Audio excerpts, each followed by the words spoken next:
can go back to the painful days of closing businesses and schools, or we can use the known effective and safe tools at our disposal to keep our schools and our businesses in operation.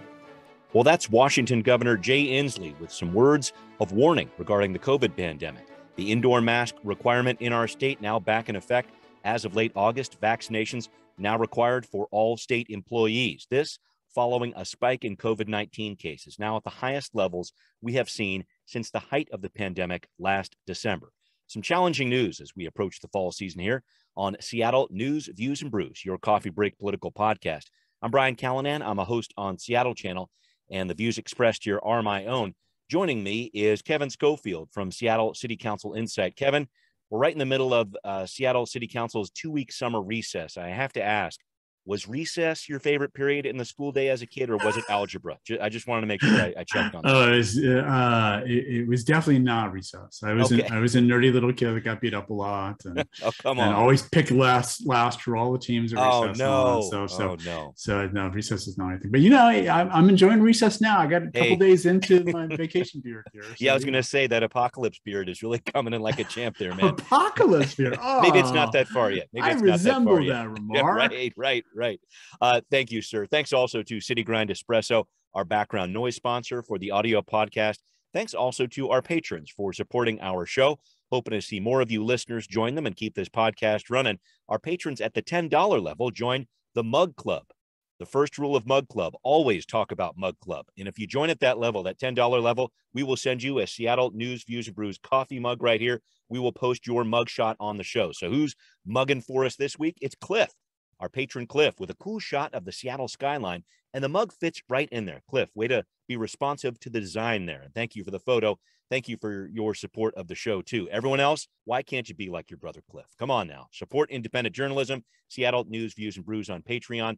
And I should say also thank you to Converge Media. The video version of this podcast happens on Converge Media Wednesday nights at 7. All right, let's get going with right here, right now.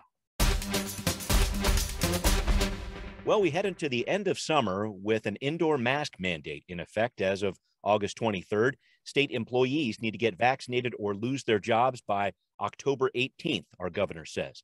Kevin, I know other states like California or Hawaii are saying to their state employees, either get vaccinated or get tested regularly. Inslee's saying to Washington state employees, you don't get that choice. It's vaccination only. This is what we got to do. Should he have gone the route that those other states did? What do you think about that? Well, these are very, very serious times for, with the Delta variant. We're into a new phase. Delta is much more contagious. And not only is it much more contagious, it's contagious earlier and earlier in the period where you're asymptomatic, right?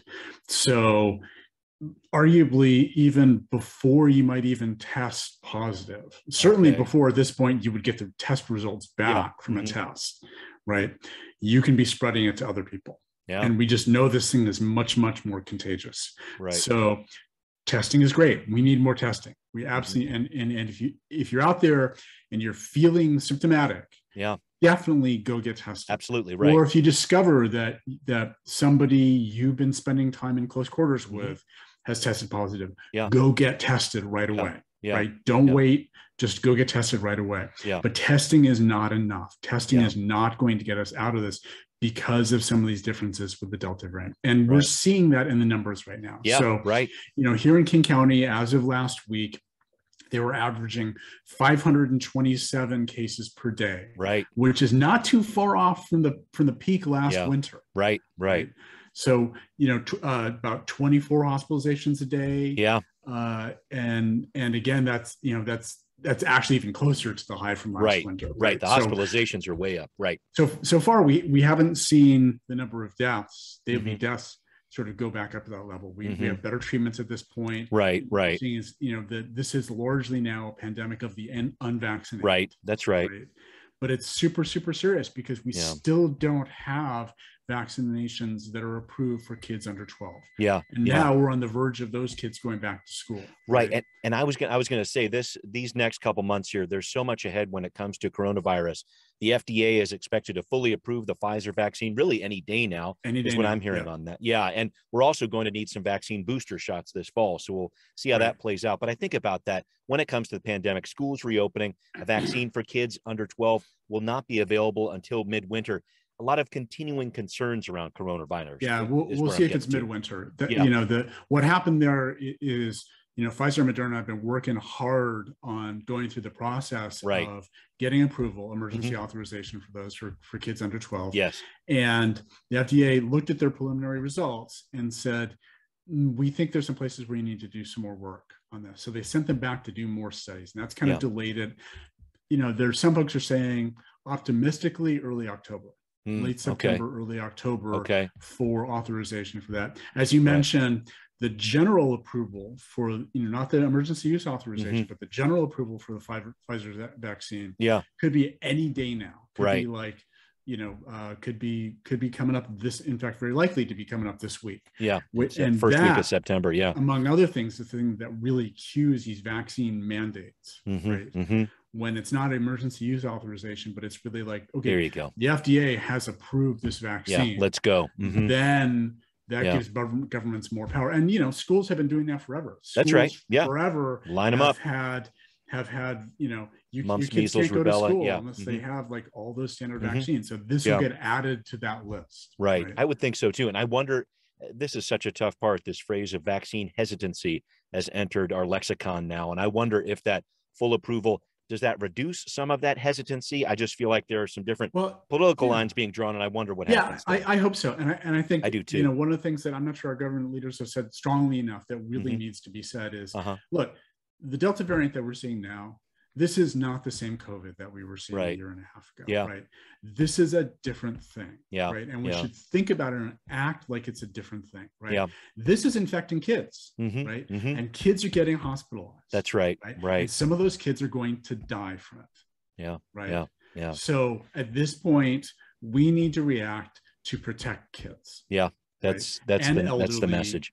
And and immunocompromised people, and immunocompromised who absolutely, for medical reasons, cannot get the vaccine, right? So this is a different phase that we're in right now. Yeah, we have to act differently. Yeah, and for the sake of our kids, and for the sake of our elderly, and for the sake of the people who, for medical valid medical reasons, can't get the vaccine. Right, we need to go all get vaccinated. Yeah, that is just the place that we're at right now, and I hope everybody goes out there and reads up on it and gets educated and goes and does the right thing. Because at this point, what we're not hearing from the leaders is, what's the path out of this? Right. And what's the time frame? Like, what we felt like in the middle of the summer. Hey, great, we can see the light at the end of the tunnel. Right. And in some ways, that the light at the end of the tunnel was the headlight of an oncoming train.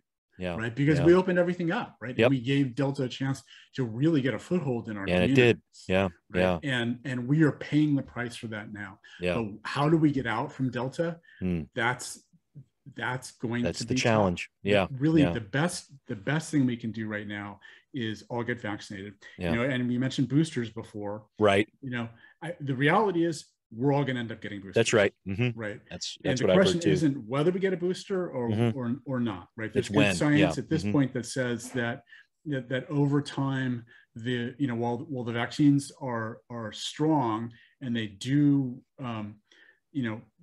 faithfully reduce the severity, even if you get a breakthrough case of COVID. Right. The resistance against getting infected in the first place is fading over time. So we're going to get COVID. We're going to get boosters. Yeah. Really, the big question for the boosters is it the same shot that we've been getting already? Those are going to be something different. Or are they going to redesign it to basically direct the attack Delta?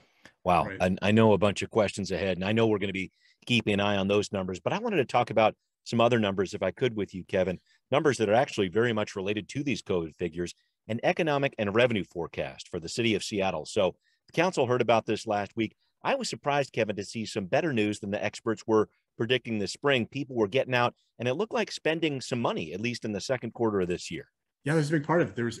Earlier this year, there were a lot of folks saying that people were taking their stimulus checks, yeah, the stimulus checks, and they were putting in their savings account. And for lots of good reasons, right? Yeah, because they had rent checks still to pay, and job issues, job issues, all that. So many good reasons for people were doing that. But now it turns out, looking at the data, a lot of people went out and spent a lot of money, right? And that has downstream effects, right? That's improved retail sales, right? That's allowed restaurants and stores to hire back a lot of employees. So that's helped with that. And but sort of what's happened beyond that has been really interesting, because the job recovery has really kind of stalled out a little. Yeah, wages are up, job openings are up, but we're still off when it comes to those employment levels. So there's some hesitancy for folks to go back to work. Maybe some of that is they're validly worried about COVID. And they should be, and that's certainly a legitimate thing. There are some, and it's not one thing. This is not a case. Like, there's one reason why nobody's going back to work. It's a bunch of different reasons for different people. Some people have retired early. Who knows? There are a bunch of people who just retired early. Absolutely. There are folks who still have childcare issues. Right. And are taking care of the kids. Like, I can't go back to work because I still have to take care of my kids. And maybe when school opens again, I can do that. But for the moment, I can't do that right now.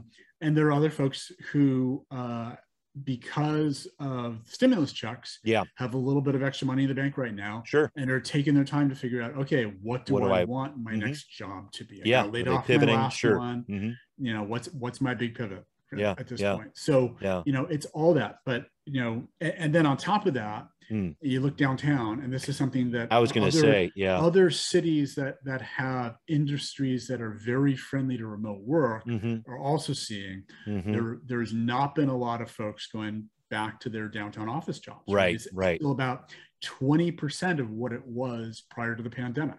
Those vacancy rates downtown are real, and this is a part of that. So there's rented, leased, owned office space that's empty, and there's a lot of empty office space that is unleased at the moment downtown, right? And that has downstream effects too, because there's less restaurant business for for feeding them lunch every day, less other retail stuff going on, less street traffic. So that, and we can see all of that in the economic numbers as well, where and one of the big hits from that, beyond the vacancy rates, is construction sector. Construction sector, even before the pandemic, we'd really kind of built out a lot of the office space and the commercial space downtown.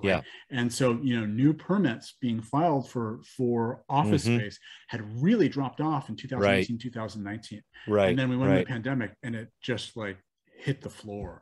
It's interesting to me, because the council just last week approved that ordinance allowing more types of businesses to move into these downtown offices. And I guess the timing is right. We've got all these vacancies here, and they're hoping to get more businesses here. But just in wrapping up on this topic here, I'm trying to figure out what this means for next year. We're going to talk about the budget deliberations, what the council wants to do with the money, but that overall economic outlook, what are you seeing over the next couple of months? What are you hearing? What did you glean from that report? Well, I think there's two parts. One, some of the areas where the city is, depending on revenue streams like sales tax and B&O tax, we're actually looking good. The projections, particularly for this year, are really good, and they're a little ahead. They'd already sort of projected 2022 as a year that sort of the recovery was going to really kick in anyway. So their projections for next year are a little higher than they were before, but still positive territory. Right. So that's all good news. But on the other side, the employment numbers, that's going to be a worry, and downtown recovery is going to be a worry. Right. A very fragile recovery at this point. We're going to have to keep tracking that as well. All right, we're going to talk a little bit about some mid-year dollars for the Seattle Police Department, what the SPD was looking for with a little bit of a windfall here, and what the City Council did about that. That's next on Now Hear This. So following up on a story from last week, the SPD, the Seattle Police Department, is losing officers. There are a lot of concerns around that, but right now the City Council is really focused on what to do with the $15 million in savings left over with these officers and their salaries now off the job. Budget Committee Chair Teresa Mosqueda worked on an approach to this with Councilmember Lisa Herbold that Mosqueda called a both-and approach. So Mosqueda said this plan tries to respond to some public safety investments the mayor has asked for, some support for other investments like Triage One, the city's new emergency health service, and a request from the SPD for some flexible dollars to spend as well. Here's what she said about it. We are trying to be accommodating here and respond to the multiple needs in our city. And I am hopeful that not only does the investments that we're making here, but the allowing for over $3.3 million to be up to the discretion of Seattle Police Department does help us find a nice common ground to move forward with very important investments at this time. So Councilmember Mosqueda mentions $3.3 million there, the initial amount set aside for an SPD's flexible spending account, but that did change a little bit in deliberations. We're going to touch on that in a minute. Kevin, overall, it seemed the SPD got a lot of the things it was looking for, but not everything. Your thoughts on what the council came up with when it comes to these $15 million? Yeah, so originally SPD said, across sort of three big categories. They said we'd like $6.5 million for mitigating the impacts of all the, the huge amount of officer attrition we've had over the last year. A lot of officers leaving. About $7.25 million for strengthening SPD, with some technology, with some, other things, without adding any new sworn officers. Not part of that. Yeah. And about $1.5 million for investment in community safety programs like Triage One and things like that. The council in the end said, okay, we'll give you about a little over $4 million for those impacts of attrition. About $5 million to strengthen the department, and a little over $5 million you're going to put in community safety. And a couple of the big changes there. Community safety, they took $3 million of the salary savings and said we're going to put that into sort of another round of this RFP that the city, that Human Services Department did around investments in capacity building for community safety.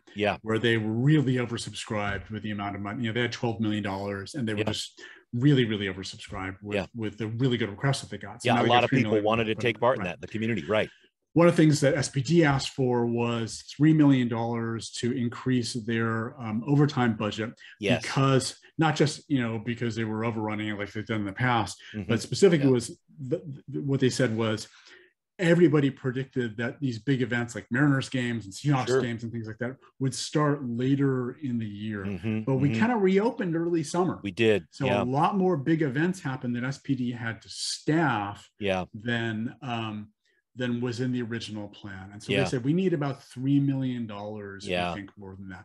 And the council gave them $1.5 million. They've been real. I think the council's been very hawkish on that, just because there have been so many issues over the past several years when it comes to the SPD and overtime. Years and years and years of SPD mismanaging their overtime budget. And then they just show up at the end of the year and say, we overran it. You got to give us more money. And without really sort of any choice about, for the council about what to do with that. Right. So that's a challenge there. I guess when it comes to those events, we're talking about Seahawks, whatever, I'm not quite sure how the SPD is going to do it, because if they're going to have that, whatever, 1.5 or one in between, a little less than $1.5 million there rather than the 3 million they were looking for, are they going to have the coverage for those events, or what are we going to see out there, I wonder? It'll be interesting to see what happens. They may have to come back, in a month or two and ask for more money from the council, depending on how that goes. Now that the parking enforcement officers are no longer in SPD, it may be that they can do more of the traffic management. Though that still has to be bargained with the unions. I don't really know how long that process is going to take to bargain, to get all those negotiations done, so that parking enforcement officers who are now in SDOT could do traffic management. But that I don't think the city council would have any trouble with giving them more overtime money to do the traffic management part, and leaving SPD sworn officers to do sort of the security on the field and focus on criminal activity. I guess looking at this is a bill that goes to full approval of the council on September 13th. So a few weeks from now. Any curveballs between then and now with this? I know the council is really scrutinizing these dollars when it comes to the SPD. Any thoughts on that?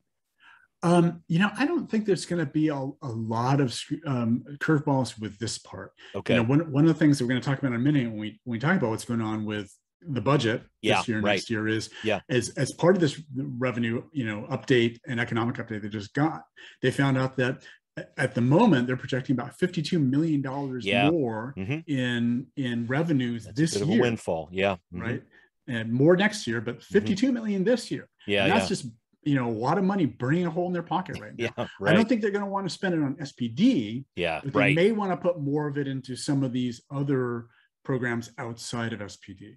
So we may see a little something happen there. This SPD budget part was rolled into a larger package, sort of mid-year 2021 budget changes. So we may see, Councilmember Herbold in particular said, in the next couple of weeks, I may just pull together another amendment, last minute amendment, for us to spend some more of that $52 million. She's good at those. So, the public safety chair, watch out. And opening that Pandora's box, they may, I wouldn't surprise me if some of the other council members said, hey, I like to spend some $52 million.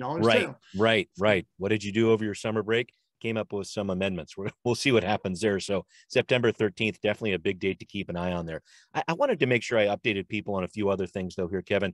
We had talked last week and you just mentioned this whole situation with the parking enforcement officers moving into the Seattle Department of Transportation from the Seattle PD. But we're also talking this ban on less lethal weapons for the SPD, a revised version passed the city council here in the middle of August here. And I want to take a look at the roadmap here on this lethal weapons measure. I know the council passed it, but it really won't go into effect for quite some time. We touched on this, but I think you had a really good feel for where it goes from here, because this is a big, big issue. Right. So it passed in city council last Monday by a 7-0 vote. Council members Sawant and Morales were absent. Excused absences that day. Probably both of them would have voted no. I would imagine. Certainly Sawant would have voted no. Yes. So it passed out from the council. And one of the provisions in this bill says it doesn't go into effect until Judge Robart blesses it. Right. But officially, what this time they're really trying to cross their T's and dot their I's and do everything that follows the explicit process in the 2012 consent decree for how these things got done. Because a year ago, they got into big trouble with Judge Robart by not doing that. They didn't do that at all. Right. So what happens from here is it goes to SPD. Right. And SPD. Mayor signs it into law, then SPD. Sorry, mayor has to sign the law first, assuming the mayor signs into law. It goes to SPD. SPD has to write up new draft versions of their policies for use of force and crowd control based upon what this law says. Right. Then it goes to those then go to the Department of Justice and to the court-appointed police monitor, who have given a couple informal comments, but mostly so far have said, we're not going to say anything substantive until you give us like a real thing that you've passed. And now they have, they're going to get that. They're going to get that in the form of what it looks like for changes in SPD's policies. They will review that. They will give comments to Judge Robart, who is the judge who's overseeing the consent decree. Judge Robart will review that. He's going to read the policies. He's going to read the law. And then he will decide whether he wants to approve it or not. And then if he approves it, then probably about 30 days after that, it'll get rolled out. Yeah, boy, so much ahead when it comes to, because I know it's going to be budget within a matter of about a month here for the city council. So this is one of those issues that I really do want to make sure we keep an eye on. So thanks for that breakdown. All right, well, let's do it then. Let's talk about the budget, the season upcoming for the city council. That's in our final segment. What's next? So another part of the economic forecast from last week for the council, setting the schedule for budget deliberations in September. Kevin, you mentioned this a few minutes ago, and you also brought this up in Seattle City Council Insight. Based on the economic forecast, the city has about $52 million in additional money to spend. I want to talk about the schedule we're going to see in late September, because this is going to go into hyperdrive pretty soon. And also, where do you expect to see the council and mayor prioritize spending, and maybe finding a place for this $52 million we're talking about? Right. There's about $52 million in extra revenues this year. There's not quite that much, but a couple tens of millions in additional revenue at this point forecast for next year. They'll get another revenue update in right at the beginning of November, just to kind of finish off the budget process right now. But I'm guessing it probably won't be terribly different than it is right now. So what happens at this point, now that they've got this revenue update, the next big thing that happens is the mayor will deliver her proposed budget on September 27th. End of September, right? Right. And that kicks off, that is officially the start of the council's process for working on budget, which will take them basically through Thanksgiving week. Yes. Right. And and they go through different stages of this. Yeah, there's different cutoff periods along the way where they introduce different things. Yeah, they start out by reviewing the mayor's proposal, kind of do in-depth, drill downs on different parts of that. Yeah. Then they come back a week later and have discussions about issues that the council members want to bring up. Sure. Then after that, they go work with their central staff and come up with a first round of amendments to the budget that of things that they want to change. Then council member Mosqueda, who's the budget chair, will take all those amendment proposals and the information, and she'll do a lot of shuttle diplomacy, going and talking to individual council members. Yes. Seeing, who's supporting what. And then she'll build what's called a balancing package. Yes. Which takes basically the things that there's consensus support for. Yeah. And balances those out against the amount of revenues that are available. Because the council is required to create a balanced budget. By state law, they have to pass a balanced budget. So she's going to create a balancing package, which basically affects a balanced budget. Then they do one more round of amendments after that, in which any council member with support from any three council members together can propose a change, but any change at that point has to be self-balancing. Yes, if they want to spend more money, they have to take it away from somewhere else. So that no amendment that they adopt will pull this thing out of balance. Right. And then they'll vote on those, and they'll vote on the whole big package, and they'll be done hopefully like the Monday before Thanksgiving. Always a fun day to celebrate. I know that. But do you have an idea about where those budget policies are going to fall? I feel like we're going to see some bigger investments in homelessness services, et cetera. I mean, that's just a basic feel I get from knowing that Compassion Seattle's on the ballot. There's a lot of public pressure about that. Any thoughts about that, where we're going to see the mayor put out a lot of her ideas about funding, what the council is going to come back with? Some ideas there. I think there's a couple interesting parts to this. One is there's going to be a big debate about how they spend the payroll tax money. Yes. Yep. Right? And they probably won't have this debate, but it's still a little iffy, right? I mean, there've been some court challenges. Not all the court challenges have been resolved, and quite frankly, there's a big court challenge still coming from Amazon at some point in the future. Right. This payroll tax carved out a whole separate higher tier taxes just for Amazon. That's right. And once Amazon actually has to start paying it, they're accruing it, but the first payment for this isn't until January next year, 2022. Right? Once they have to start paying it, there's a very good chance that they're going to sue over this, because it's basically punitive taxation. It is singling them out. And that is arguably illegal. So expect a lawsuit over that. And if that succeeds, that is going to undercut potentially significantly the revenues for the city. But I don't expect to see them really address that at all this fall. I think, to the point that you raised, homelessness is going to be a big issue. I think, there have been a lot of positions in the city that have been put on hold during the recession. And the COVID shutdown. And I think there's going to be some desire to refund a lot of those. Councilmember Lewis, who chairs the homelessness committee for the council, had a hearing last week that talking about what's going on with capacity for homeless service providers. One of the big issues that came up over and over again was that they're having a hard time hiring and retaining people because the pay is so low. Those services that are so critical to put with the housing. Keep going. So they're going to be, I'm sure there's going to be a push to give a salary increase to those workers through these third-party contracts. There's going to be a push around that. There's obviously going to be pushes around, transportation spending and bike and, around fixing West Seattle Bridge. Although mostly I think at this point that is funded. But, bike lanes, pedestrian infrastructure. And I know the mayor's going to bring up BIPOC spending again, because that was such a big piece of last year's budget. She's trying to sustain that as well. There's a lot of moving parts. Both the Equitable Communities Initiative and the participatory budgeting were one-time spends. Let's not make it a one-off. She's saying participatory budgeting $30 million hasn't been spent this yet. And it's not going to get so that will just carry right over.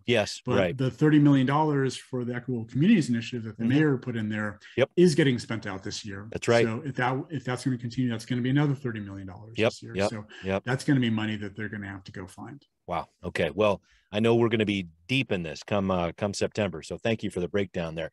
It is time to finish up our show with a taste of the good stuff to have on your coffee break.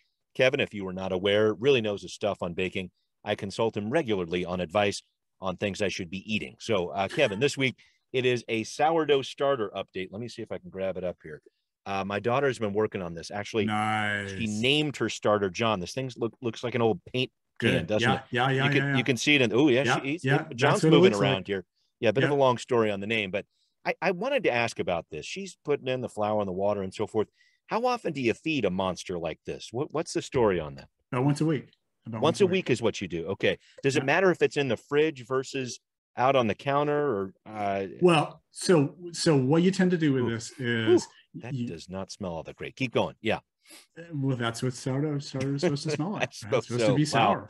Wow. Not going to bring this in the audio booth next time. Okay, keep going. Sorry. If I pass out, you know where I am. So my sourdough starter lives in my fridge. Yeah. We've got that too. And then once a week I take it out.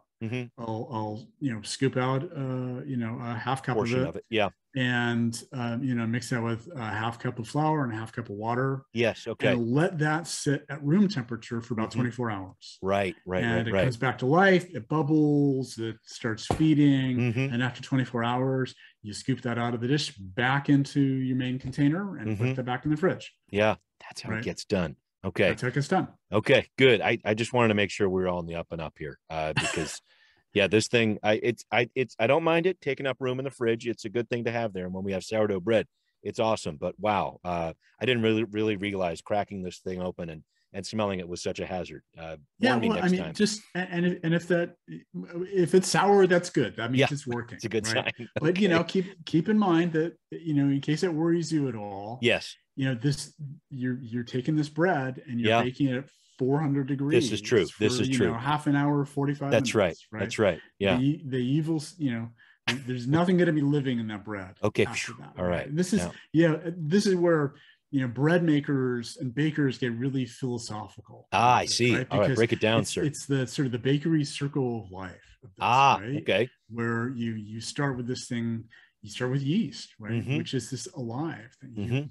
You can't make bread without literally making it alive, right? Here we go. Okay. And you let it grow and turn into this big, this big thing of dough. Yeah. And then you put it in the oven and you kill it. Beautiful. Right? Yeah. And then you eat it. Right. And it sustains you and and your life. So there's this is the stuff. Bread is like, again, like I said, bakers get really philosophical about this, right? I think you're waxing here, sir. Keep going. This sort of circle and connection between life and death. I love it. Which is just tied up in bread. I love it. Didn't think I was going to go there when you brought out. No. I got to say, even when the dough is sour, the advice is sweet, my friend. Thank you. As always. With the big finish. With the big finish. All right. Well, thanks a lot for that, Kevin. And thank you to all of our patrons too for your support on Patreon. If you can, please do support us there. Help keep our show going here. We could really use that support. And a huge thanks, as always, to everybody out there listening. It's Seattle News, Views, and Brews, where you can always find out what's brewing in local politics. Subscribe on iTunes, Spotify, Google Podcasts, wherever you might listen. Again, please do become a patron on Patreon if you like what you're hearing. Thanks also for watching on Converge Media too. We are taking a 2-week break as the council takes its break. We'll be back with more in September. Thank you so much for listening. We'll see you. Seattle News, Views, and Brews is an independent production of Callanan Media Services. Copyright 2021.